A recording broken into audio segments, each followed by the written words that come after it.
नमस्कार साथियों, कैसे आप सभी। उम्मीद करते हैं आप सब बहुत ही अच्छे होंगे। सभी को गुड इवनिंग बेटा, सभी को गुड इवनिंग। आर्यन चौधरी, पायल, इनोसेंट जॉम्बी, सभी को गुड इवनिंग। काजल सिंह, गुड इवनिंग बेटा, गुड इवनिंग। चलो बहुत बढ़िया, सभी को गुड इवनिंग। आशा करते हैं आप सब स्वस्थ होंगे, मस्त होंगे और बहुत ही शानदार तरीके से आप सब पढ़ाई कर रहे होंगे। तो जैसा आप सभी को पता है कि ये यहाँ पे अपनी क्लास है जो कि मैराथन होने वाली है, और इस क्लास में क्या होना है, तो हम लोग यहाँ पर यूपी पुलिस के कुछ इंपॉर्टेंट क्वेश्चन करेंगे। ऐसा नहीं है कि सिर्फ ये यूपी पुलिस के लिए ही है। देखो रीजनिंग है तो वो कहीं भी आ सकती है, ठीक है। चलो सभी को गुड इवनिंग बेटा, good evening, good evening, good evening, सभी को गुड इवनिंग। सुमित, प्रेम, प्रतिभा, सभी को गुड इवनिंग बेटा। चलो, तो देखो उस दिन जो अपनी मैराथन होनी थी उसमें मैंने आपको 4 चैप्टर कराने को बताया था। कथन निष्कर्ष, कथन तर्क, कथन पूर्वधारणा। तो ये कुछ चैप्टर नहीं हो पाए थे, तो वैसा जैसा आपने देखा होगा कि पुलिस कार्यवाही की क्लास है, तो बेटा बिल्कुल ये सही बात है कि आपको हम पुलिस कार्यवाही पढ़ाएंगे। ये देखिए, ये सब पुलिस कार्यवाही के ही सवाल हैं आपके सामने कि एक नागरिक पुलिस सब इंस्पेक्टर की अपेक्षा होती क्या, ये सारी चीजें हैं, ठीक है। लेकिन उसके पहले हम लोग यहाँ पर जो उस दिन हमने कुछ चैप्टर छोड़ दिए थे, यानी जो हम लोग नहीं पढ़े थे, उन चैप्टर को कंप्लीट कर लेंगे। फिर यहाँ पर पुलिस कार्यवाही पे आएंगे, यानी मानसिक अभिरुचि पे आएंगे, और फिर इसके सवालों को हम लोग करेंगे। तो उसके पहले सभी बच्चे एक बार वीडियो को लाइक कर दे, शेयर करें। ज्यादा से ज्यादा बच्चे जल्दी से लाइक करें, शेयर करें। फिर हम लोग आज की कक्षा को धमाकेदार तरीके से स्टार्ट करेंगे और बहुत ही शानदार तरीके से एक एक सवाल को समझेंगे। मेरे भाई, ये जितने भी चैप्टर हम आपको कराने वाले हैं, कथन निष्कर्ष वगैरह, एक एक सवाल आपके एग्जाम में आना तय है, हर चैप्टर से। और मानसिक अभिरुचि से पिछले, यानी जो अभिरुचि से यहाँ पे क्वेश्चन बनाए गए थे, ये जो आपका एग्जाम रद्द हुआ था, यहाँ पर पूरे 14 सवाल बनाए गए थे। अब मान लीजिए अगर 14 सवाल ही नहीं, बेटा लिखना नहीं है, अगर 14 सवाल ही आपसे पूछ लिए गए, तो ये मान लो 28 क्वेश्चन, 28 नंबर, कितने नंबर, 28 नंबर का पेपर यहीं से बन जाएगा, केवल यहीं से। तो चलो हम ये नहीं मानते कि, मान लेते हैं कि 14 नहीं पूछे जाएंगे, लेकिन मिनिमम 10 तो पूछे ही जाएंगे। बेटा आज की क्लास को लिखना नहीं है, ये थ्योरी वाली क्लास नहीं है। यहां पर सिर्फ आपको सवाल को समझना है, आंसर देना है। ना ही किसी सवाल में कोई फार्मूला होगा, ना ही कोई लॉजिक होगा। बस चीजों को बहुत ही सकारात्मक तरीके से सोचना है, उस पर विचार करना है, और विचार करके हमें अपना आंसर देना, ठीक है। तो सारे बच्चे एक बार वीडियो को लाइक करेंगे, शेयर करेंगे, फिर हम लोग चलेंगे, यानी कि आज की कक्षा को स्टार्ट करेंगे। चलो भाई, तो सबसे पहले हम कौन से चैप्टर से स्टार्ट करते हैं। चलो सबसे पहले हम लोग यहां पर जो चैप्टर स्टार्ट करेंगे, कौन सा स्टार्ट करेंगे, तो देखो पिछले क्लास में हमने आपको क्या पढ़ाया था, कथन निष्कर्ष पढ़ाया था। अब हम लोग पहले कथन एवं कार्यवाही पढ़ेंगे, कार्यवाही के बाद तर्क पढ़ेंगे, उसके बाद पुलिस कार्यवाही के सवाल पढ़ेंगे। किसके पढ़ेंगे, पुलिस कार्यवाही के। तो सारे बच्चे एक बार वीडियो को लाइक करेंगे, शेयर करेंगे, फिर आज की क्लास को बहुत ही शानदार तरीके से हम लोग पढ़ने वाले हैं। जैसा आपने देखा था पिछले संडे को जब मैंने क्लास ली थी, तो मैं पूरा नहीं पढ़ा पाया था कुछ कारणवश, लेकिन जितना भी पढ़ाया था मैंने एक एक क्वेश्चन को बहुत ही अच्छे तरीके से एक्सप्लेन करके आपको बताया था कि इन सवालों को करना कैसे होता है। उन 9 की पावन धरती से चरण पर बिल्कुल बिल्कुल बहुत बहुत धन्यवाद बेटा। चलो, तो ये चैप्टर आपका कौन सा रहेगा, कोर्स ऑफ एक्शन। इंग्लिश में क्या बोलते हैं बेटा इसको, तो इंग्लिश में बोला जाता है कोर्स ऑफ एक्शन। और कोर्स ऑफ एक्शन का मतलब, यानी हिंदी में कहते हैं कथन और कार्यवाही। क्या कहते हैं, कथन एवं कार्यवाही। यानी कि हमारे सवाल में एक स्टेटमेंट होगा और उससे संबंधित कुछ कार्यवाही दी जाएंगी, और हमें सवाल का आंसर देना होगा। अब इस चैप्टर का मतलब क्या होता है, सबसे पहले तो ये समझ लो भाई, कोई फार्मूला तो होगा नहीं कि यहाँ पे कोई फार्मूला मिल जाएगा और हम उस पे वैल्यू पुट करेंगे, आंसर आ जाएगा। ऐसा तो कुछ होना नहीं है यहाँ पे, है ना। ऐसा तो कुछ यहाँ पर होना नहीं है, समझ रहे हैं बात। अब देखो यहाँ पर बेसिकली होता क्या है, अब एक बात हमारी ध्यान से समझना। जैसे मान लो, थोड़ा सा समझना 2 मिनट, जो हमारा स्टेटमेंट दिया होगा, क्या दिया होगा, जो हमारा स्टेटमेंट दिया होगा, स्टेटमेंट में आपको पता क्या बताया जाएगा, यानी जो स्टेटमेंट लिखा होगा, स्टेटमेंट में आपको एक प्रॉब्लम दी जाएगी। क्या दी जाएगी? आपको एक प्रॉब्लम दी जाएगी। ठीक, पहले बात समझ गए? यानी जो हमारा स्टेटमेंट लिखा होगा, उस स्टेटमेंट में क्या किया जाएगा, एक प्रॉब्लम लिखी होगी। और जो हमारा कंक्लूजन होगा, क्या होगा बालक, जो हमारा कंक्लूजन होगा, कंक्लूजन शब्द का यहां इस्तेमाल नहीं किया जाएगा, यानी कि फिर आपको पता है कंक्लूजन की जगह पर क्या होगा, कोर्स ऑफ एक्शन, यानी क्या कार्यवाही करेंगे। तो यानी इस प्रॉब्लम का हमें क्या निकालना होगा, सॉल्यूशन निकालना होगा। इस प्रॉब्लम का हमें मेरे भाई क्या निकालना होगा, आप बताइए। इसका हमें सॉल्यूशन निकालना पड़ेगा। अब वही चीज बस हमें आपसे पूछनी है, यानी कि सवाल का मतलब आप समझ गए कि यानी जो स्टेटमेंट में प्रॉब्लम गिवन होगी उसका हमें सॉल्यूशन निकालना है। और यहां पर दो सॉल्यूशन हर सवाल में दिए जाएंगे, एक सॉल्यूशन और सॉल्यूशन नंबर 2। आपको बताना यह होगा कि क्या इस समस्या के निदान दोनों तरीके से किया जा सकता है, या एक तरीके से किया जा सकता है, या किसी भी तरीके से नहीं किया जा सकता। अब एक चीज और बहुत ही अच्छी बात यह भी समझ लेना कि प्रॉब्लम का जो सॉल्यूशन आप निकालेंगे ना, वो आप ठीक उसी तरीके का सॉल्यूशन निकालेंगे जैसा आप रियल लाइफ में चीजों का सॉल्यूशन निकालते हैं। जिस तरीके से रियल लाइफ में अपनी आप सॉल्यूशन चीजों का निकालते हैं, यहां पर भी हम वैसे ही सोचकर सॉल्यूशन निकालेंगे। यानी हमारा सॉल्यूशन ऐसा होना चाहिए कि जो तत्कालिक, यानी कि जो तुरंत काम कर जाए।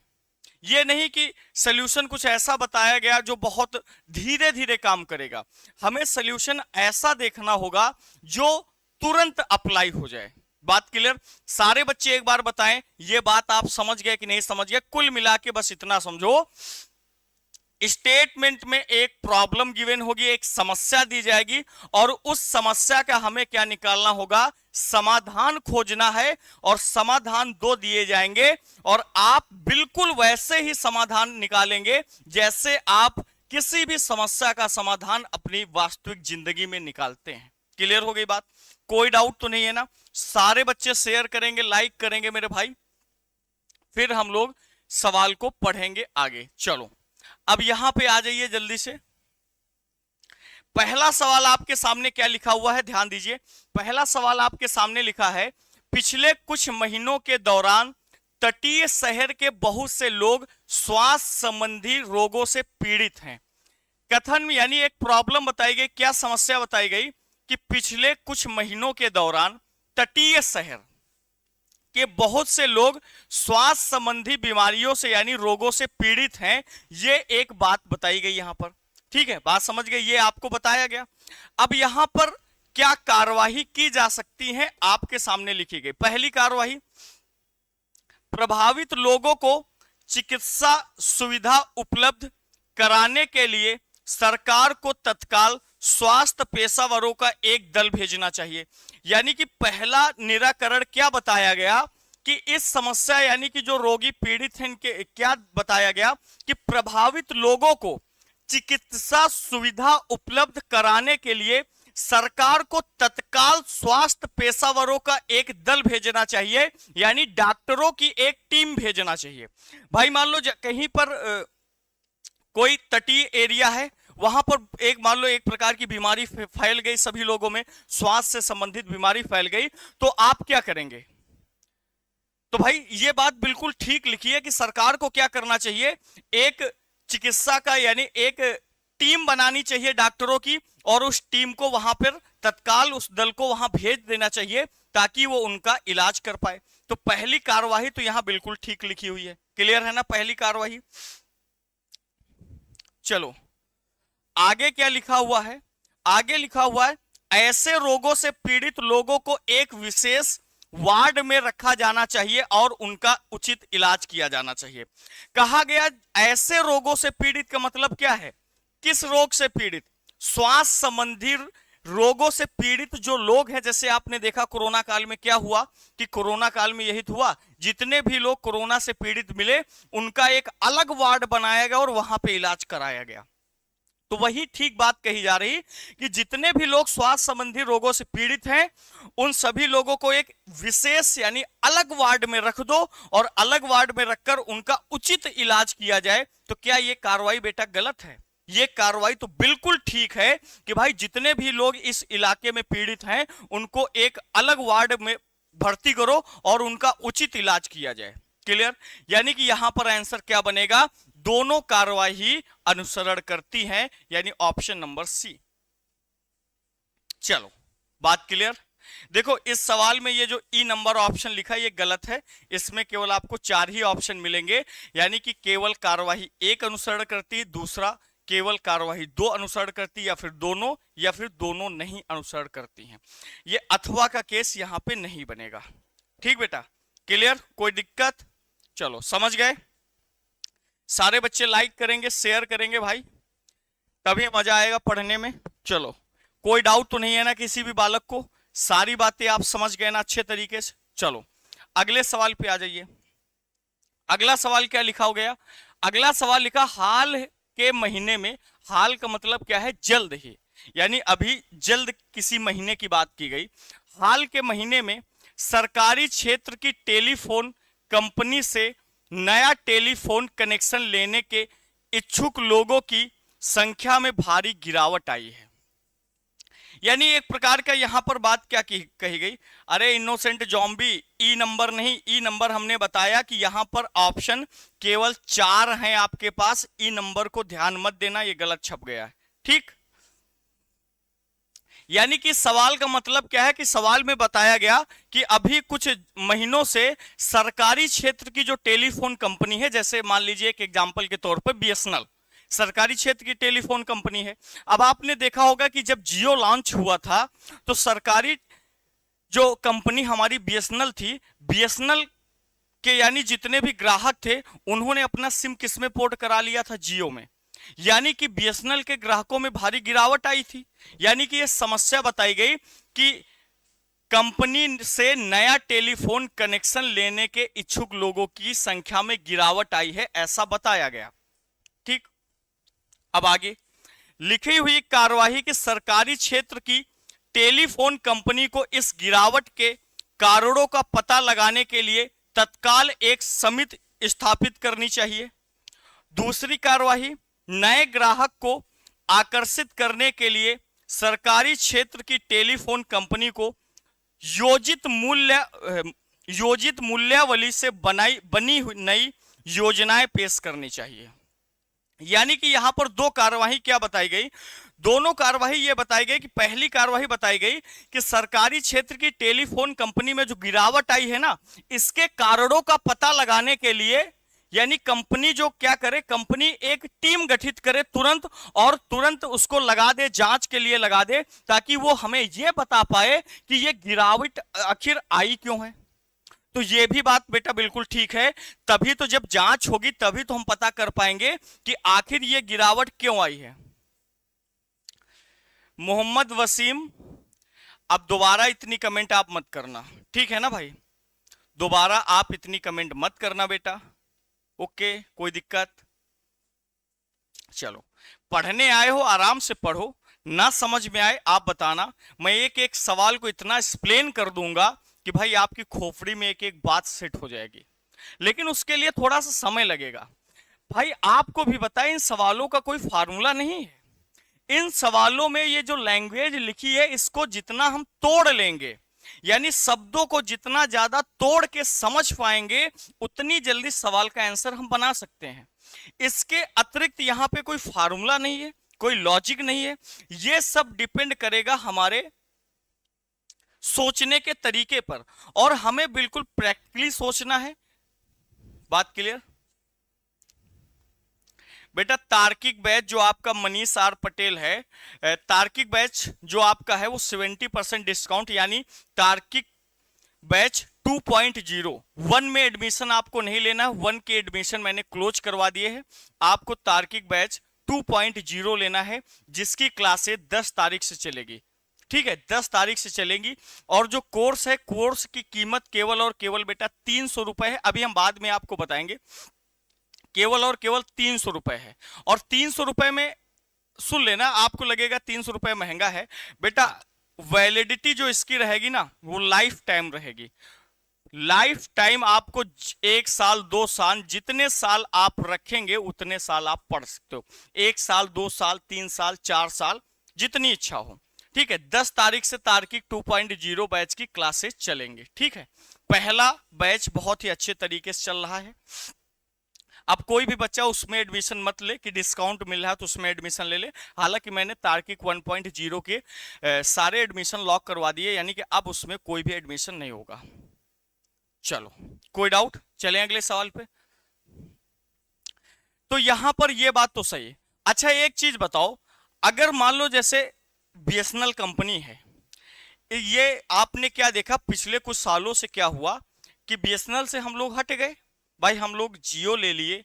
मैक्सिमम आप लोगों के पास जियो का सिम है।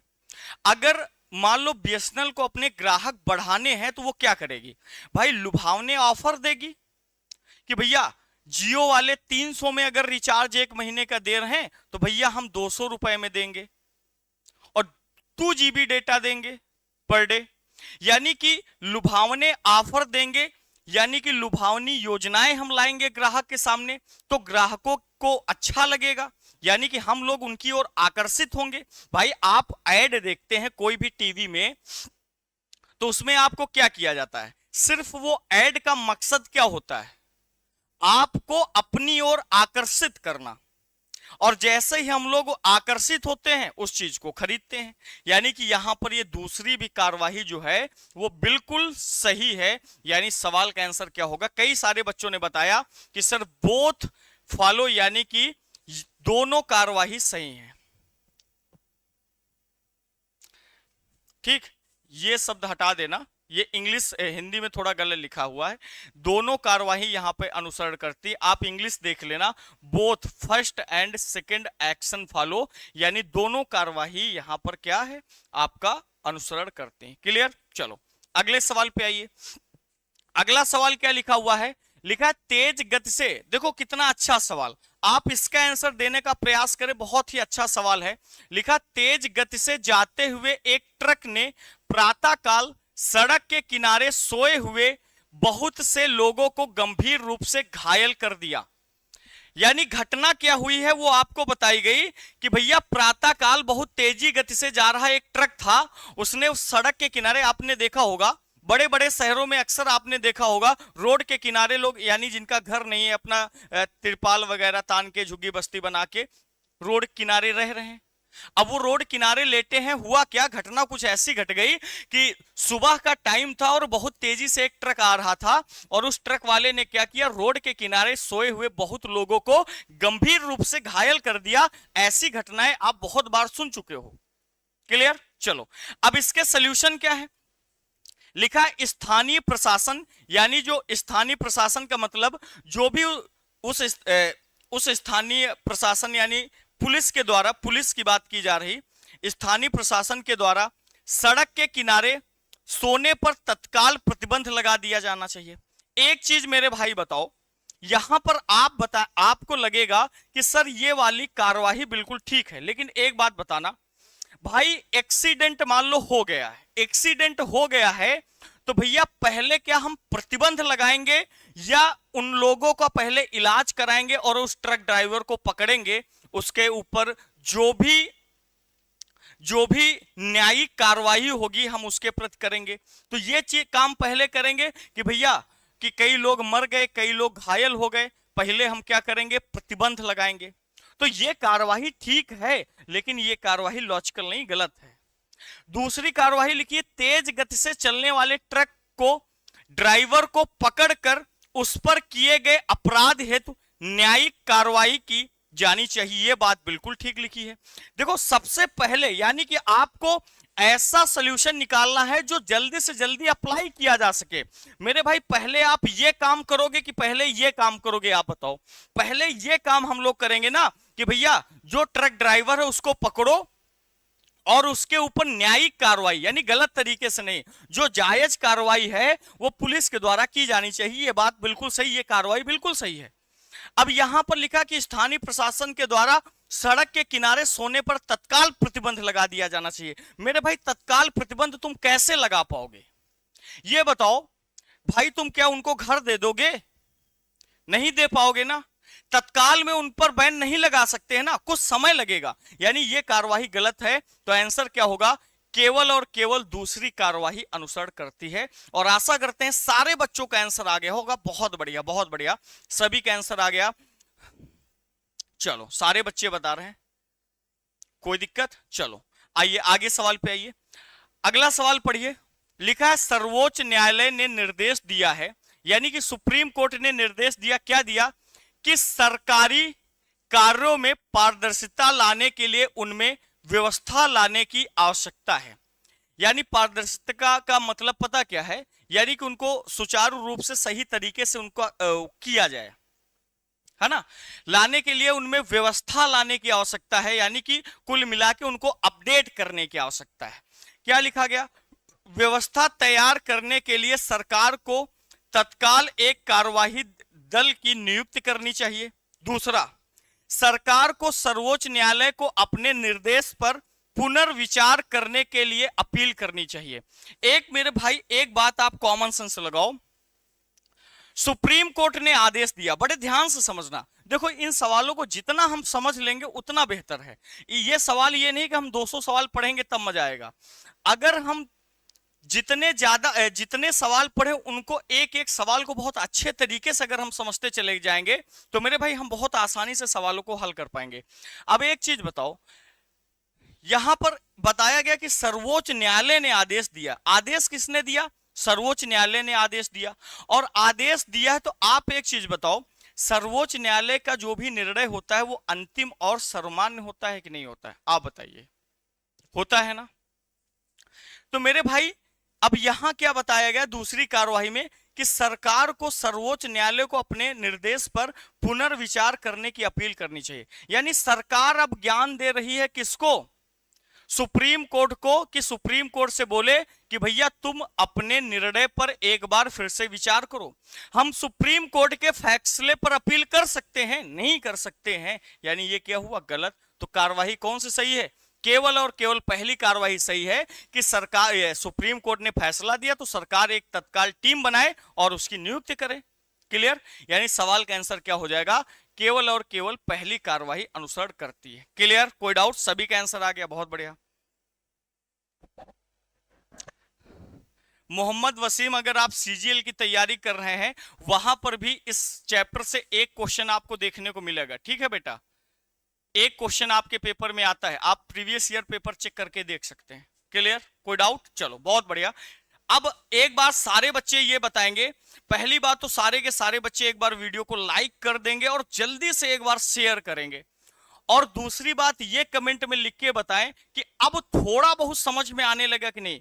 इसी तरीके से जब 5-6 सवाल हम आगे कर लेंगे तो हमें पूरी तरह समझ में आ जाएगा, और जब समझ में आ जाएगा तो हम लोग स्पीड में सवाल करेंगे। ठीक? क्लियर? सारे बच्चे एक बार कमेंट करके बताएं, सारे बच्चे लाइक करें, शेयर करें। और अगला सवाल ये रहा। चलो पहले थोड़ा सा आसान सवाल आपको दिया जाए। ये सवाल हमने दिया, आप इस सवाल को बताइए। लिखा है शहर के भीतर हाईवे पर ड्राइव करने वाले बहुत से मोटर चालक स्वीकार्य गति से कहीं ज्यादा गति से मोटर चलाते हुए पाए गए हैं। यानी आजकल आपने देखा होगा बड़े सिटी में, जैसे मान लीजिए आप लखनऊ चले जाइए तो वहां पर जैसे रोड पे आप जा रहे हैं तो वहां पर बोर्ड लगे हुए हैं, वहां पर लिखा है कि इस रोड पे आपको मैक्सिमम स्पीड 60 की स्पीड से ऊपर गाड़ी नहीं चला सकते हैं, अथवा ऑटोमेटिक वहां पे सब काम है, कैमरे लगे हैं। और जैसे ही गाड़ी, यानी स्पीड कैमरे लगा रखे हैं सरकार ने, जैसे अब उसका मानक तय कर रखा है कि इस रोड में 60 की स्पीड से ऊपर या 80, जो भी मानक तैयार करे, ठीक है, उस स्पीड से ऊपर गाड़ी नहीं चलाएंगे। ठीक है भाई। अब अगर आप उस स्पीड से ऊपर गाड़ी चला रहे हैं तो जो स्पीड कैमरे लगाए गए ऑटोमेटिक आपके गाड़ी का चालान कर देंगे। ये नहीं कि वहां पे कोई पर्सन खड़ा होगा, वहां कोई पर्सन नहीं होगा। आपने देखा होगा, लखनऊ जाइए, बड़ी सिटी में जाइए, ऐसा है। ठीक?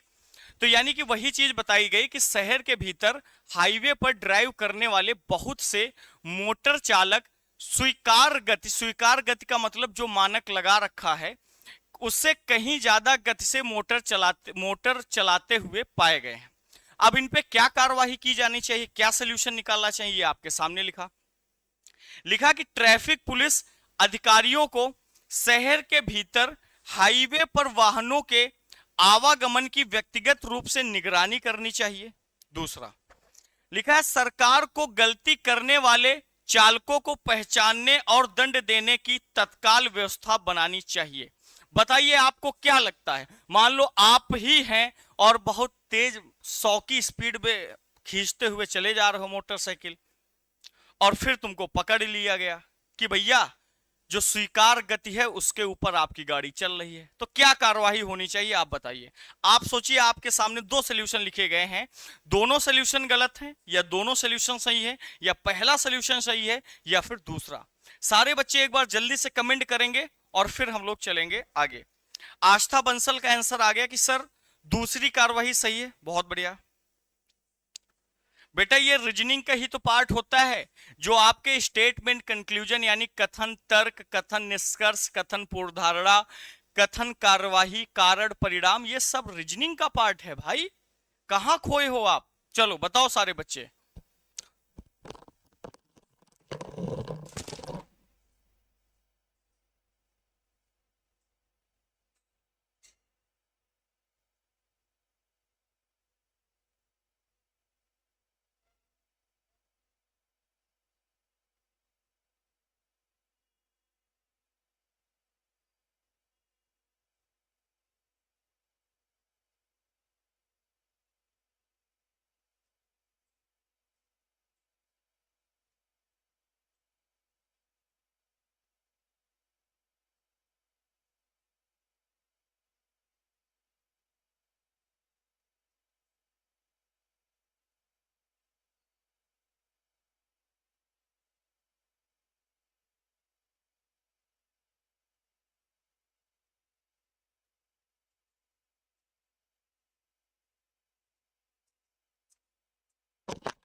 बहुत बढ़िया, बहुत बढ़िया।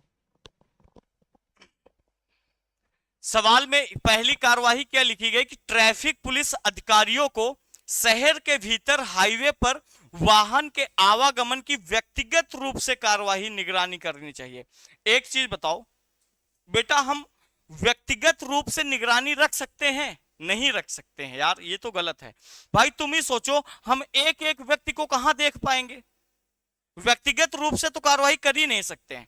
दूसरा, सरकार को गलती करने वाले चालकों को पहचानने और दंड देने की तत्काल व्यवस्था करनी चाहिए। यह बात बिल्कुल ठीक लिखी है कि सरकार को क्या करना चाहिए, जो ऐसा काम कर रहे हैं उनकी पहचान करो और उनकी पहचान करके जो भी उन्होंने गलत काम किया है यानी कि स्वीकार गति से गाड़ी चलाई है, तो उसके संबंध में जो भी दंड दिया जाना चाहिए, जो भी फाइन लगानी चाहिए, वो आप लगा सकते हैं। यानी ये तो आपकी बिल्कुल ठीक लिखी हुई है। यानी सवाल का आंसर क्या होगा, केवल और केवल दूसरी कार्यवाही अनुसरण करती है। क्लियर?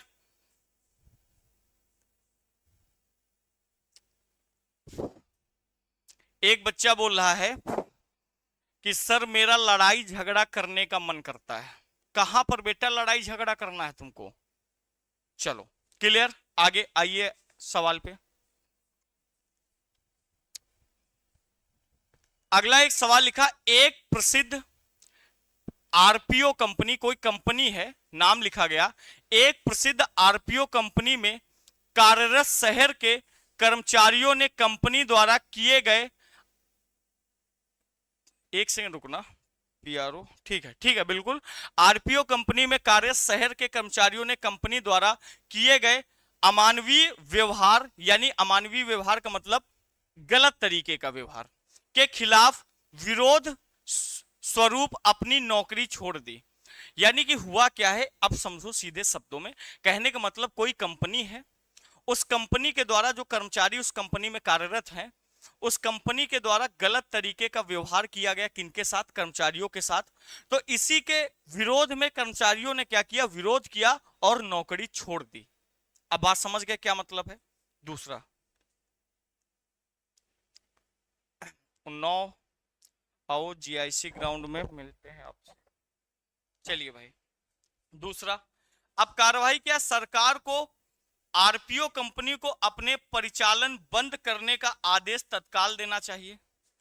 दूसरा है आरपीओ कंपनी को उनके परिचालनों को जारी रखने के लिए तत्काल अपने परिचालकों को किसी दूसरी जगह ले जाना चाहिए। भाई मतलब कि दूसरी जगह ले जाने की कोई मतलब ही नहीं है। पहले पर आओ भाई, काम इस कंपनी में हुआ है, हम दूसरी जगह ले जाने का कोई मतलब है यहां पे नहीं है। लिखा अब क्या है कि सरकार को आरपीओ कंपनी को अपने परिचालन बंद करने का आदेश तत्काल देना चाहिए। हम ये भी नहीं कर सकते हैं। एक चीज आप बताइए, अगर यहां पर कर्मचारियों ने नौकरियां छोड़ दी हैं तो क्या उसके संबंध में हम आदेश क्या देंगे कि परिचालन को बंद कर दो? ये तो आदेश गलत है ना, ये कार्यवाही गलत है। यानी इसका आंसर क्या बनेगा, दोनों गलत हैं, यानी कि ऑप्शन नंबर डी सही हो जाएगा। ना तो कार्यवाही पहली सही है और ना ही कार्यवाही दूसरी सही। क्लियर? चलो अगले सवाल पे आइए। अगला सवाल लिखा है, पिछले 2 सप्ताह में एक कॉलोनी में डकैती और घरों में चोरी की घटनाओं में बढ़ोतरी हुई। कहा गया पिछले 2 सप्ताह से यानी 2 हफ्ते से एक कॉलोनी है, शहर की किसी कॉलोनी में डकैती और चोरी से संबंधित घटनाओं में बढ़ोतरी हुई है। यानी कि चोरी की समस्याएं बढ़ रही हैं, चोरी की घटनाएं बढ़ रही हैं और डकैती की घटनाएं बढ़ रही हैं। अब क्या करना चाहिए, वहां के स्थानीय यानी लोकल पुलिस को उस क्षेत्र में नियमित निगरानी बढ़ा देनी चाहिए। ये बात बिल्कुल ठीक लिखी है भाई। अगर किसी कॉलोनी में डकैती और घरों में चोरी की घटनाएं बढ़ रही हैं तो वहां की जो स्थानीय पुलिस है उसको अपनी निगरानी वहां पे बढ़ानी चाहिए कि नहीं बढ़ानी चाहिए, बताओ? सही। दूसरा लिखा कि पुलिस अधिकारियों को इस क्षेत्र के नागरिकों को आग्रह करना चाहिए कि वह रात को घरों को छोड़कर कहीं ना जाए। भाई एक चीज बताओ, अगर उस एरिया में चोरी और डकैती हो रही है तो पुलिस को क्या करना चाहिए कि वहां के लोगों को बताना चाहिए कि भैया तुम लोग रात में अपना अपना घर छोड़ के मत जाओ, घर में ही रुको।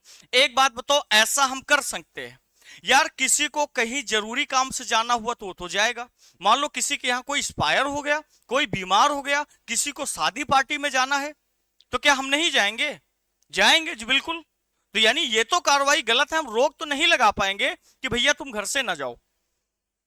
हाँ, लेकिन ये काम कर सकते हैं कि पुलिस की गश्त वहां पे बढ़ा देंगे।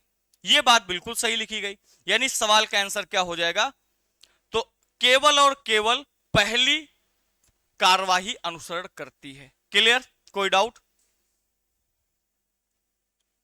अच्छा, उसने तुम्हारे ऊपर एफआईआर कर दिया था, अब क्या होगा? चलो भाई फिर देखा जाए, अब तुम भी तो कांस्टेबल बनोगे, निपट लेना आपस में फिर। चलो अगले सवाल पे आइए। बेटा सारे चैप्टर के कुछ कुछ सवाल कराएंगे, आप परेशान न हो। बहुत इंपॉर्टेंट टॉपिक है भैया, ये बहुत इंपॉर्टेंट टॉपिक है और ये आपका पूरा का पूरा दिमाग खोल के रख देंगे, पूरा दिमाग तुम्हारा खोल देंगे। चलो सारे टॉपिक के कुछ कुछ सवाल पढ़ाएंगे। अगला सवाल है कि भारतीय क्रिकेट टीम के मामलों में पैसा खेल में ज्यादा महत्वपूर्ण हो गया है। कहा गया भारतीय क्रिकेट के मामले में पैसा खेल में ज्यादा महत्वपूर्ण हो गया है। ये बात बताई गई कि यार जो अपने यहाँ क्रिकेट है ना, भारतीय क्रिकेट में खेल से ज्यादा इंपॉर्टेंस किसको दी जा रही है? पैसे को इंपॉर्टेंस दी जा रही है। ये बात बताई गई। अब आगे लिखा है कि विभिन्न क्षेत्रों से, पहली कार्रवाई क्या दी गई कि विभिन्न क्षेत्रों से भारतीय क्रिकेट बोर्ड की कमाई पर भारत सरकार को सीमा निर्धारित करनी चाहिए। दूसरा, विभिन्न स्रोतों से भारतीय खिलाड़ियों की कमाई पर भारत सरकार को सीमा निर्धारित करनी चाहिए। एक बात बताओ, अगर कोई मान लो खिलाड़ी है, जैसे विराट कोहली है, अब वो अगर अलग से इनकम कर रहा है, यानी अलग से उसके इनकम के बहुत सारे स्रोत हैं, जैसे तुम्हें पता है इंस्टाग्राम पे पोस्ट करने का कुछ चार्ज है उसका, है ना भाई, बहुत सारे बिजनेस उनके चल रहे हैं। तो भाई एक बात बताओ, अगर हम साइड में अपना कोई बिजनेस चला रहे हैं तो क्या सरकार को इस पे रोक लगा देनी चाहिए? नहीं ना, ये तो कार्रवाई गलत है। कैसे रोक लगा देगी भाई, हम कर रहे हैं ना, हम बिजनेस अपना चला रहे हैं, तो तुम हमको कैसे रोक सकते हो, ये तो गलत है। दूसरा, पहली क्या लिखी कि विभिन्न स्रोतों से भारतीय क्रिकेट बोर्ड की कमाई पर भारत सरकार को सीमा निर्धारित करना चाहिए, ये भी गलत। जैसे भारतीय सरकार क्रिकेट बोर्ड भी बहुत सारे स्रोत हैं, आईपीएल से भारतीय क्रिकेट बोर्ड पैसा ही तो कमाता है। चलो, यानी कि केवल और केवल क्या होगा, इसकी दोनों की दोनों कार्यवाही क्या हो जाएंगी बेटा, गलत हो जाएंगी। अगले सवाल पे आइए।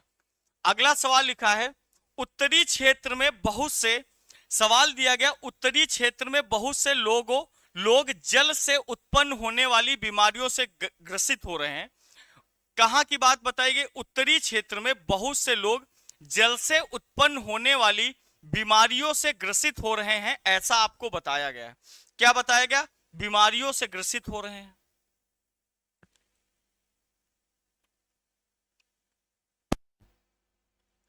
चलो, सारे बच्चे लाइक करेंगे, शेयर करेंगे। अब कार्यवाही क्या है, नगर निगम को उस क्षेत्र में, देखो पहली बात ध्यान देना, ग्रसित किससे हो रहे हैं, जल से उत्पन्न होने वाली बीमारियों से ग्रसित हो रहे हैं बेटा, किससे, जल से उत्पन्न होने वाली बीमारियों से ग्रसित हो रहे हैं। अब क्या लिखा कि नगर निगम को क्षेत्र में रहने वाले लोगों को सलाह देनी चाहिए कि पाइपलाइन द्वारा प्रवाहित किए गए जल का प्रयोग पीने के लिए ना करें। एक बात बताओ भाई, जो सरकार के द्वारा पाइपलाइन का पानी दिया जा रहा है, आपके घरों में जा रहा है, अगर जल की समस्या से रोग उत्पन्न हो रहे हैं, तो हम भैया कौन सा पानी पिएंगे, आरओ का पिएंगे। मान लो आपके पास पैसा आरओ का पानी नहीं खरीदने के लिए, पैसा पर्याप्त नहीं है, तो भैया कहां हम रोक लगा देंगे। ये बताओ, जो पाइपलाइन द्वारा पानी आता है, ये शुद्ध पानी आता है बेटा, खराब पानी नहीं आता है। आप जो डायरेक्ट निकाल के भर रहे हैं, ये पानी दूषित है, लेकिन जो पाइपलाइन द्वारा गवर्नमेंट की टंकी लगी हुई है, पानी की टंकियां, उसके द्वारा आपके यहां पानी जा रहा, वो पानी अच्छा पानी है भाई। तो ये तो हम कर ही नहीं। एक बात बताओ, अगर वो पाइपलाइन पे रोक लगा देंगे तो पिएंगे क्या, कहां से पानी लाएंगे, हर व्यक्ति तो नहीं खरीद के ला पाएगा ना। दूसरा, त्रासदी से बचने के लिए क्षेत्रीय अस्पतालों में हाई अलर्ट लगा देना चाहिए, यह बात बिल्कुल सही। यानी कि सरकारी अस्पताल जो भी हैं, जितने भी अस्पताल क्षेत्र के हैं, वहां हाई अलर्ट लगा दो। हाई अलर्ट का मतलब पता क्या है, वहां पे चारों तरफ बिल्कुल डेंटिंग पेंटिंग करवा दो, हर जगह लिखवा दो, यानी जो भी जाए तुरंत पढ़े कि अच्छा भैया ऐसी ऐसी जानकारी दी जा रही, यानी हमें सचेत रहना चाहिए। अलर्ट करने का मतलब क्या है, हमें सचेत कर दिया जाए। बात समझ गए, तो ये बात तो बिल्कुल ठीक लिखी है, यानी केवल और केवल दूसरी कार्यवाही अनुसरण करती है। क्लियर, कोई डाउट, चलें अगले सवाल पे आइए। अगला सवाल लिखा है, लोक वितरण प्रणाली द्वारा देश के कुछ हिस्सों में वितरण किए गए अनाज की गुणवत्ता बहुत खराब है और लोगों के उपभोग यानी खाने के लिए ठीक नहीं है। यानी कहने का मतलब है, जो सरकार के द्वारा जो आपको राशन दिया जा रहा है, गांव में आपके एक दुकान होती है, यानी सरकारी गल्ले की दुकान, वहां से आपको राशन मिलता है। तो बताया कह गया कि वो जो राशन वाली दुकान है ना, जहां से आपको सरकार के द्वारा राशन मिलता है, वहां पर इस बार जो अनाज दिया गया है उसकी क्वालिटी बहुत खराब है, इतनी खराब है कि वो लोगों के खाने लायक नहीं है। तो अब हम लोग क्या कार्यवाही कर सकते हैं, देखो, वितरण के लिए दिए गए संपूर्ण अन्न भंडार को तुरंत वापस लेना चाहिए।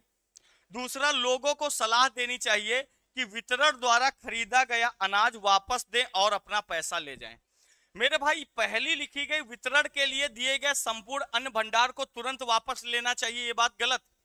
भाई हमने पैसे देके खरीदा है ना, ये सही है कि लोगों को सलाह देनी चाहिए कि भैया जो तुम राशन ले गए हो, गेहूं चावल, वो यहां दे जाओ और उसके बदले में जो भी तुमने पैसा दिया है वो वापस ले जाओ। ये कार्यवाही बिल्कुल सही है। भाई हमने पैसे भी तो दिए हैं ना, यानी कि यहां पे कौन सी कार्यवाही सही हो जाएगी, तो ऑप्शन नंबर बी आपका बिल्कुल ठीक है। क्लियर, कोई डाउट। चलो, सारे बच्चे एक बार बताएंगे जल्दी से, किसी भी बालक को कोई डाउट है क्या, नहीं है ना। चलें अगले सवाल पे। अगला सवाल लिखा है कि तेज गति से आ रहे वाहन ने 5 व्यक्तियों को कुचल दिया। तेज गति से आ रहे वाहन ने 5 व्यक्तियों को कुचल दिया, जिसके कारण विरोध प्रदर्शन के लिए लोग हाईवे पर एकत्रित हो गए और यातायात के आवागमन पर रोक लगा दी। आपने ऐसी घटनाएं अक्सर सुनी होंगी क्षेत्र में कि आपके यहां हाईवे पर एक्सीडेंट हो गया और स्थानीय लोगों ने क्या किया कि भैया रोड पूरी जाम कर दी, यातायात ठप कर दिया, प्रदर्शन कर रहे हैं, विरोध कर रहे हैं। ऐसा सुना है। अब क्या सलूशन है?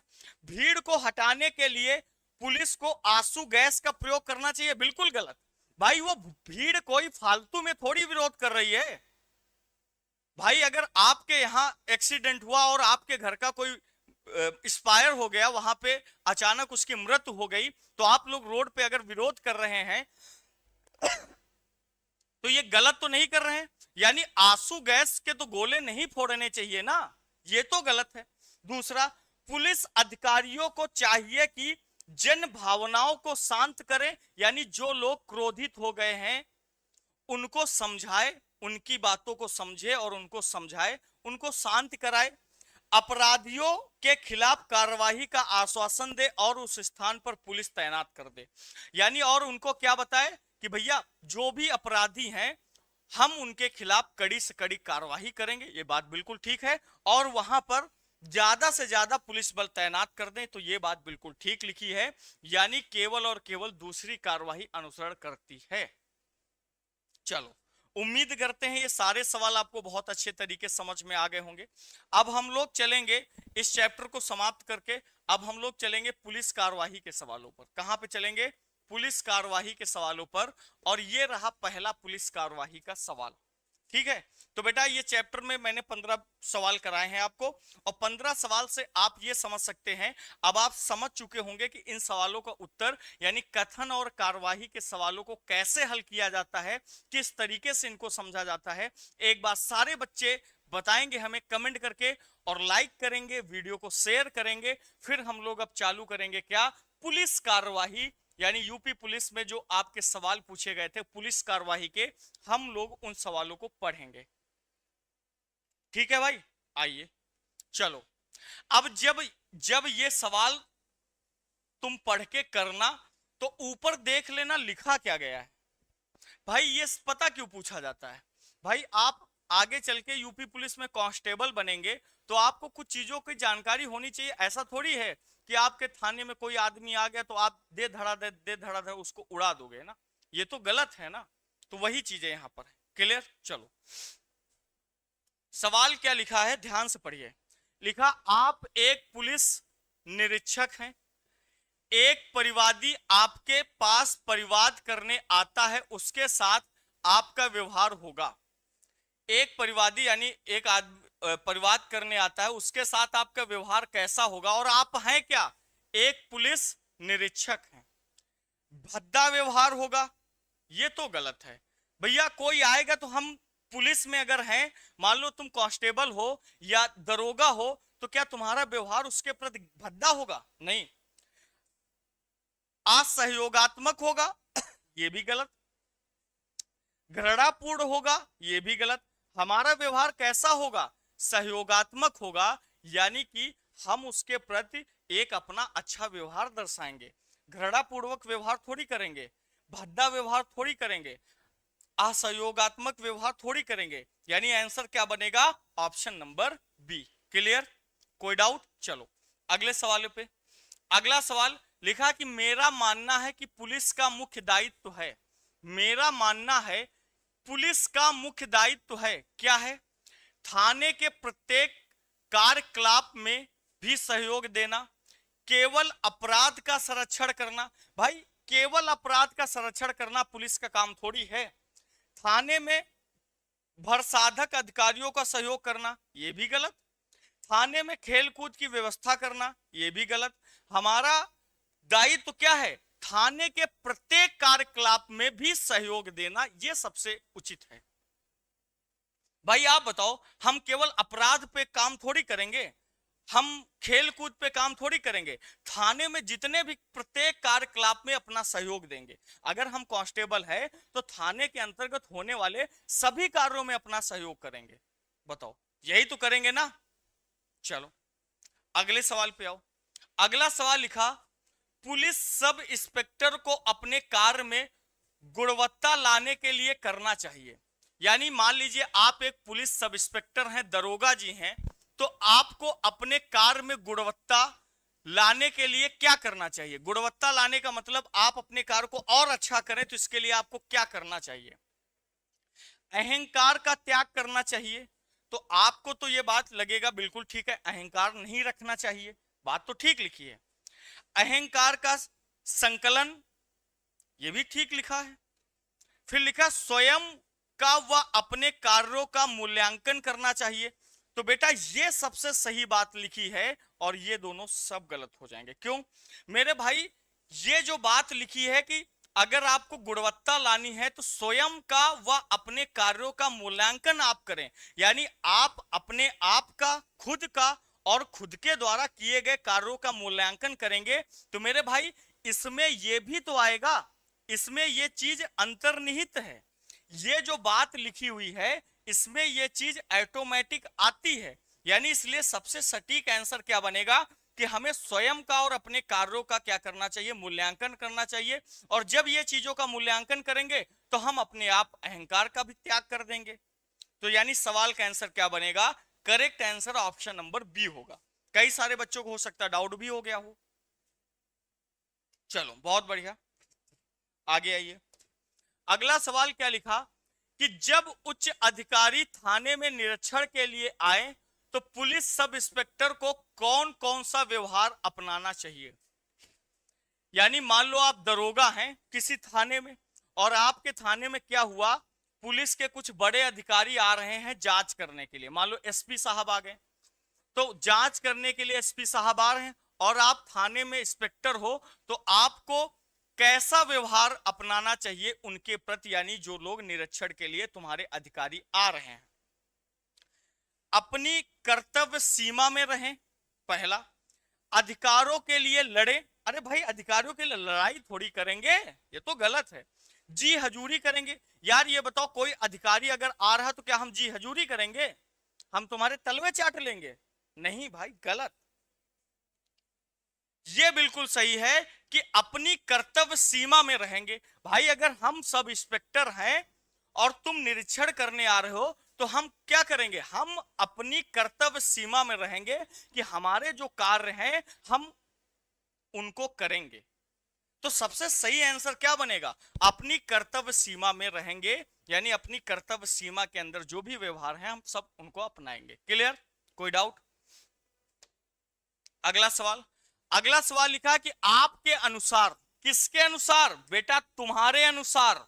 क्या पूछा गया, आपके अनुसार एक पुलिस सब इंस्पेक्टर का सबसे बड़ा गुण क्या होना चाहिए। तुम्हारे अनुसार एक पुलिस सब इंस्पेक्टर यानी दरोगा जी, एसआई का, दरोगा का सबसे बड़ा गुण क्या होना चाहिए तुम्हारे अनुसार बेटा, बताओ। ईमानदारी होनी चाहिए, दुश्मन से नफरत करने वाला होना चाहिए, सदा सहायता होनी चाहिए, देश के प्रति मर मिटने की इच्छा होनी चाहिए। आपके अकॉर्डिंग सब इंस्पेक्टर में सबसे बड़ा गुण क्या होना चाहिए, बताओ इन चारों में से, बताओ बालक जल्दी से। ईमानदारी होनी चाहिए, दुश्मन के से नफरत करने वाला होना चाहिए। तो बेटा सबसे सटीक आंसर क्या बनेगा, ये बनेगा देश के प्रति। अच्छा कुछ लोगों को लगा होगा ईमानदारी बिल्कुल सही लिखी, हम इसको टिक कर दें। मेरे भाई बात तो तुम्हारी सही है कि तुम ईमानदारी को टिक कर सकते हो। 2 मिनट रुकना जिन्होंने ऑप्शन नंबर सी आंसर दिया। भाई सबसे बड़ा गुण क्या होना चाहिए, ईमानदारी होना चाहिए। हम तुम्हारी बात से सहमत है कि तुमने बिल्कुल ठीक बताया, लेकिन समझना पहले ऑप्शन में दिया गया देश के प्रति मर मिटने की इच्छा। एक चीज बताओ, अगर तुम सैनिक हो और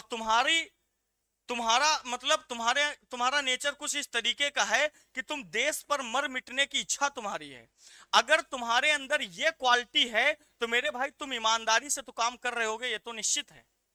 अगर तुम्हारे लिए देश पहले है, बेटा बात किसकी की गई, यहां पर देश की बात की गई, अगर तुम्हारे लिए पहले देश है, बाकी सब कुछ बाद में है, तो मेरे भाई तुम ईमानदार निश्चित होगे। यहां बात देश के लिए आई है। चलो, यानी सवाल का आंसर क्या बनेगा? ऑप्शन नंबर ए आएगा। जब भी बात देश की आए भाई, अगर हमारे हमारे अंदर देश के प्रति मर मिटने की इच्छा है, तो मेरे भाई हमारे अंदर ईमानदारी जरूर होगी। चलो अगले सवाल पे आइए। अगला सवाल है, पुलिस सब इंस्पेक्टर बनने के बाद आप कौन सा काम करना पसंद करेंगे? बताओ बेटा, जल्दी से बताओ तुम लोग। भाई आज कांस्टेबल बनोगे तो ऐसा थोड़ी है कि कल दरोगा नहीं बनोगे। हमारी तो यही ख्वाहिश है कि जितने भी बच्चे हैं आज कांस्टेबल बन जाए, कल सब दरोगा भी बन जाए, आगे चल के और अच्छी तैयारी करें, यूपीएससी की तैयारी करें, आईपीएस बने, एसपी बने। चलो तो बताओ बेटा, तुम लोग अपनी इच्छाएं जाहिर करो, अपनी इच्छाएं, लेकिन 4 विकल्पों में ही जाहिर करना। इसके अलावा तुम्हारी कोई इच्छा नहीं मानी जाएगी इन 4 विकल्पों वाली। यानी क्या करना पसंद करेंगे? पदलिप्सा, छवि निर्माण, कर्तव्य का निर्वाह, छवि निर्माण। छवि निर्माण का मतलब पता क्या है मेरे भाई? एक चीज बताओ, धनार्जन यानी तुम धन कमाओगे, ये तो गलत है भैया। तुम्हारी इच्छा क्या है कि सब इंस्पेक्टर बने नहीं कि हम पैसा केवल कमाएंगे? अभी तुमने देखा नहीं है, एक दरोगा साहब नए नए भर्ती हुए थे यही 9000 वाली भर्ती में, और पकड़ गए अवैध वसूली करने के चक्कर में। तो ये तो गलत है। पदलिप्सा, ये भी गलत। सबसे सही क्या है? आप कौन सा काम करना चाहेंगे? तो कर्तव्य का निर्वाह, यानी कि अगर आप एक दरोगा हैं तो दरोगा के जो भी कर्तव्य हैं, जो भी उनके कार्य हैं, आप उनको सुचारू रूप से निभाएंगे। तो आपकी पहली इच्छा ये होनी चाहिए। कुछ लोगों की ये इच्छा होगी कि नहीं सर जी, हमारी तो इच्छा यही है, हम नौकरी तो इसीलिए दरोगा बनने जा रहे हैं कि ताबड़तोड़ तरीके से पैसा कमाएंगे। तो ये गलत है। सही क्या है? कर्तव्य का निर्वाह करेंगे। चलो अगले सवाल पर। अगला सवाल लिखा है, यह कथन किसका है? जरा जीएस का सवाल आपके सामने आ गया, लेकिन पुलिस कार्यवाही का सवाल है तो इसलिए हमने यहां रख दिया। फिलहाल ये जीएस का सवाल है। लिखा क्या है, यह कथन किसका है? क्या कि प्रत्येक पुलिस कर्मचारी को ज्ञात रखना चाहिए कि न केवल सरकार का बल्कि भारत का नाम ऊंचा रखना उसकी जिम्मेदारी और विशेषाधिकार है। यानी जो पुलिस कर्मचारी है ना बेटा, तुम लोग कांस्टेबल बनोगे तो तुम्हारा काम क्या है? किसी ने कहा है कि प्रत्येक पुलिस कर्मचारी को यह ज्ञात रहना चाहिए, रखना चाहिए कि न केवल सरकार का बल्कि पूरे भारत का नाम ऊंचा रखना तुम्हारी जिम्मेदारी है। केवल सरकार की नहीं, पूरे देश की पूरे देश का नाम ऊंचा रखने की तुम्हारी जिम्मेदारी है और तुम्हारा विशेषाधिकार है। ये बात किसने कही थी? पंडित जवाहरलाल नेहरू ने कही थी। किसने कही थी? पंडित जवाहरलाल नेहरू ने कही थी। चाहो तो इस बात को लिख लेना। ये बात किसने बोली थी बेटा? पंडित जवाहरलाल बहादुर शास्त्री का नहीं है, सरदार वल्लभ भाई पटेल का नहीं है, इंदिरा गांधी का नहीं है, पंडित जवाहरलाल नेहरू ने यह बात कही थी। क्लियर? चलो अगले सवाल पे आओ। अगला सवाल लिखा हुआ है, पुलिस सब इंस्पेक्टर को अपनी बीट ड्यूटी के दौरान किस बात का ध्यान नहीं रखना चाहिए? जनहित का, सहयोग की भावना का, अपने स्वार्थ और ध्यान में रखकर ड्यूटी का पालन करना चाहिए। तो यहां ध्यान देना, कहा गया कौन सी बात का ध्यान नहीं देना चाहिए, कौन सी बात ध्यान नहीं रखना चाहिए। जनहित की बात को ध्यान नहीं रखेंगे, गलत। भाई आपकी ड्यूटी किसके लिए लगाई गई? जनहित के लिए, ये तो सही है।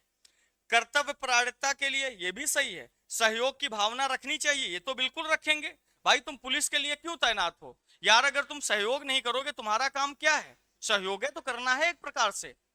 तो ये गलत है। कौन सा, किस बात का ध्यान नहीं रखना चाहिए? अपने स्वार्थ को ध्यान में रखकर ड्यूटी नहीं करना चाहिए, यानी तुम्हें स्वार्थी बनकर ड्यूटी नहीं करनी चाहिए। तो सही क्या होगा? ये वाला होगा। याद रखना, यहां नहीं शब्द जोड़ा गया था। तो ये सब चीजें ध्यान में रखते हुए हम ड्यूटी करेंगे।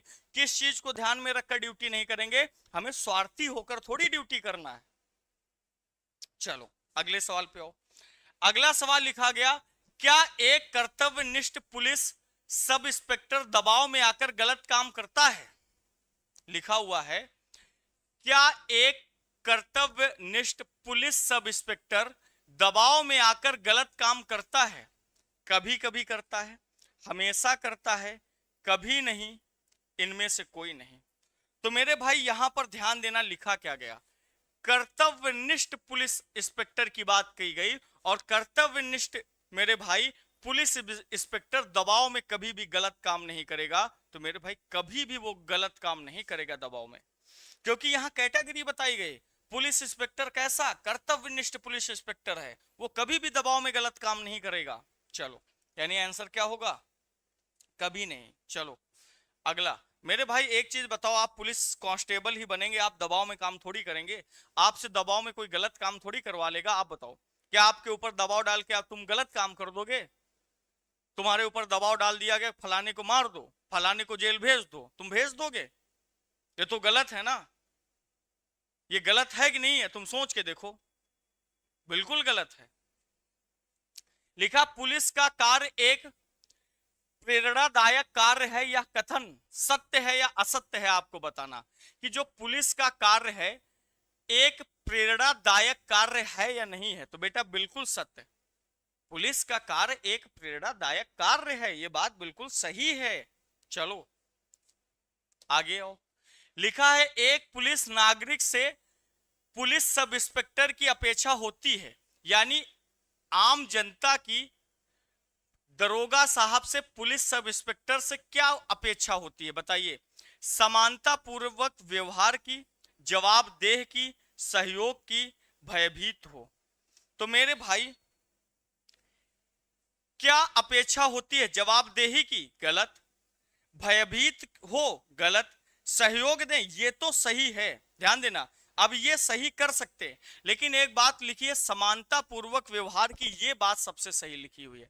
मेरे भाई कहने का मतलब, अगर आप सब इंस्पेक्टर हैं, अगर गांव का एक आम नागरिक भी जाए तो भी उससे वैसा ही व्यवहार होना चाहिए, जिस जैसे कि अगर तुम्हारे थाने में कोई, मान लो तुम्हारा कोई, अरे कहने का मतलब कोई मान लो बड़ा आदमी पहुंच गया, तो आपने देखा होगा अक्सर कोई पैसे वाली पार्टी पहुंच गई तो पुलिस वाले बैठा के खातिरदारी करते हैं, और तुम पहुंच जाओ तो कहो दो बेत मार के भगा दें।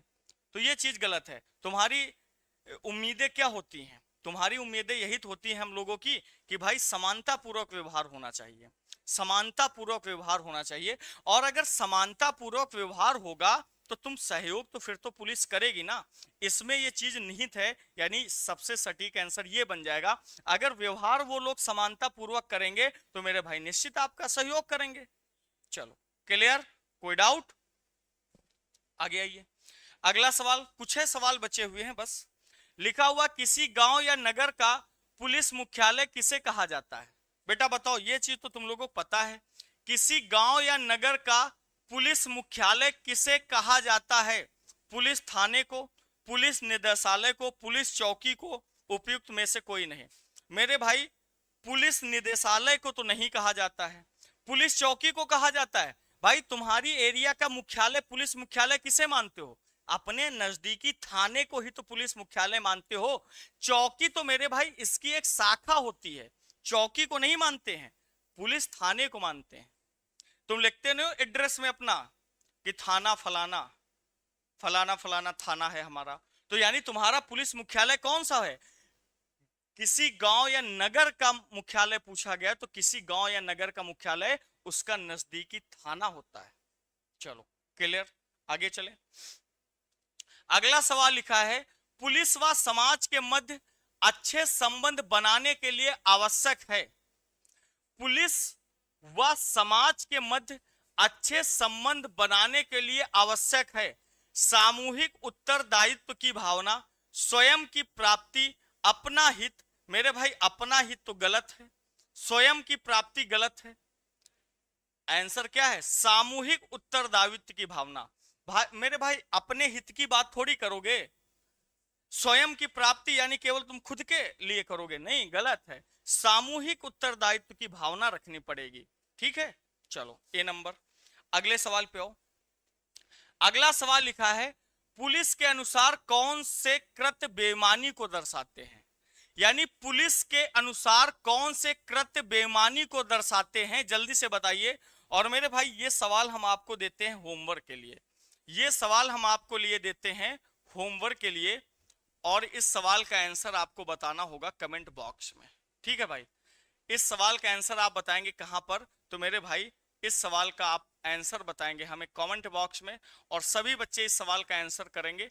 बाकी कल हम लोग मुलाकात करेंगे अपनी 50 डेज सीरीज में, जहां की नया चैप्टर हम लोग शुरू कर रहे हैं घड़ी। और घड़ी को इसलिए शुरू किया है क्योंकि इस बार यूपी पुलिस में एक एक सवाल पूछा गया था, तो 2 क्लासों में 1 नंबर आपका पक्का करा देंगे। अगर घड़ी से कोई सवाल आएगा तो कभी आप छोड़ के नहीं आओगे। सवाल क्या है? इस सवाल का आंसर देना है तुमको कि पुलिस के अनुसार कौन सा कृत्य किसमें आता है, यानी कौन सा काम बेईमानी को दर्शाएगा, ये आपको बताना है। कौन सा, ये जो काम लिखे हुए हैं इनमें कौन सा कार्य बेईमानी को दर्शाता है, इसका आंसर आपको कमेंट बॉक्स में देना, और साथ ही साथ ये भी बताना आज की क्लास कैसी लगी। इन सारी चीजों का ब्यौरा आप वहां कमेंट में जरूर देना, आंसर जरूर आपको देना है। और उम्मीद करते हैं आज क्लास आपको बहुत अच्छे तरीके से समझ में आई होगी। बाकी आपको पता है डेली क्लास का टाइम क्या रहता है, तो मेरे भाई डेली जो क्लास की टाइमिंग है वो अपनी डेली कितने बजे होती है? तो डेली क्लास आपकी होती है, टॉपिक वाइज क्लासेस चल रही हैं, जहां पे आपकी कंप्लीट रीजनिंग कराई जा रही है। डेली कितने बजे? तो रात 9 बजे, 9 PM। और इस टाइम आपके वही चैप्टर पहले पढ़ाए जा रहे हैं जो यूपी पुलिस में सबसे ज्यादा जहां से क्वेश्चन बन रहे हैं। तो डेली रात 9 बजे जुड़ना बिल्कुल भी मत भूलें। कल हम लोग मुलाकात करेंगे अब रात 9 बजे। उम्मीद करते हैं सारी चीजें बहुत बढ़िया तरीके से समझ में आ गई होंगी, और अब मुलाकात करेंगे आपसे कल ठीक रात 9 बजे। सवाल का आंसर आप लोग कमेंट बॉक्स में दे देना, और पीडीएफ के लिए आप हमारा ऐप डाउनलोड कर लेना। ठीक है भाई, फिनिक्स एकेडमी ऐप डाउनलोड कर लेना। वहां पे क्लास नोट्स के ऑप्शन पे जाएंगे, कौन सा ऐप डाउनलोड कर लेना? ये ऐप है, इसको डाउनलोड कर लेना। यहाँ पे क्लास नोट्स का ऑप्शन आएगा, वहां पे मिल जाएगी। और साथ ही साथ आपको एक बात बता दें, जो भी बच्चा रीजनिंग पढ़ता है, यानी रीजनिंग स्पेशल, हमने अपना दूसरा बैच लॉन्च किया, रीजनिंग स्पेशल तार्किक 2.0 बैच, जिसके एडमिशन स्टार्ट हो गए हैं, और इस बैच की क्लासेस 10 तारीख से चलेंगी। यहां पर मेरे भाई आपको बेसिक से हाई लेवल रीजनिंग पढ़ाई जाएगी। आप किसी भी एग्जाम की तैयारी करें, एसएससी की तैयारी कर रहे हो, बैंक की तैयारी कर रहे हो, रेलवे की तैयारी कर रहे हो, पुलिस की तैयारी कर रहे हो, दरोगा की तैयारी कर रहे हो, एक ही बैच से आपके सभी जगह की रीजनिंग कवर करा दी जाएगी, और बिल्कुल व्याख्यात्मक तरीके पर रीजनिंग पढ़ाएगी। कम से कम ये बैच आपका कम से कम 150 घंटे आपकी लाइव क्लासेस चलेंगी, 150 घंटे में आपका कोर्स कंप्लीट होगा। ठीक है भाई, मिनिमम 150 घंटा। एक एक चैप्टर को बहुत ही डिटेल में कराया जाएगा विद थ्योरी। ठीक है भाई, तो ये तार्किक 2.0 आपका बैच है, और ये बहुत ही सस्ता बैच। सबसे बड़ी बात तो बेटा ये है, हमने अपने सारे के सारे बैच में वैलिडिटी लाइफ टाइम दे रखी है, यानी एक बार आप परचेज कर लीजिए, आपको दोबारा नहीं करनी है। वीडियो का प्रिपरेशन कर लो, कोई भी तैयारी करो किसी भी एग्जाम की। देखो लिखा है SSC exams, UP triple SC, railway, police, state government, bank, सारे एग्जाम के लिए सफिशिएंट है। एक बार आप रीजनिंग स्पेशल हमसे पढ़ लीजिए, दोबारा किसी एग्जाम के लिए अलग से पढ़ने की आवश्यकता नहीं है। इसकी डेमो क्लासें भी आप चलेंगी, आप पढ़ के देख लेना भाई, आपको लगेगा कि यार क्या रीजनिंग पढ़ी है। ठीक है, तो और बेटा याद रखना इस पे डिस्काउंट है। सारी क्लासें तार्किक 2.0 की 10 अगस्त से चलेंगी, और इस पर राम 70 कूपन कोड अप्लाई कर देना, और ये बैच केवल और केवल आपको कितने रुपए मिल जाएगा? केवल और केवल 300 रुपए का ये बैच मिल जाएगा। केवल और केवल कितने रुपए का बेटा? 300 रुपए का, और वैलिडिटी लाइफ टाइम रहेगी, मल्टीपल टाइम्स आप देख सकते हो। ठीक है, तो आज की क्लास को यहीं से समाप्त करेंगे, और मुलाकात करेंगे आपसे कल ठीक रात 9 बजे। और ये सवाल आपका होमवर्क के लिए रहा, इस सवाल का आंसर आप लोगों को बताना है। ठीक है, जय हिंद, जय भारत।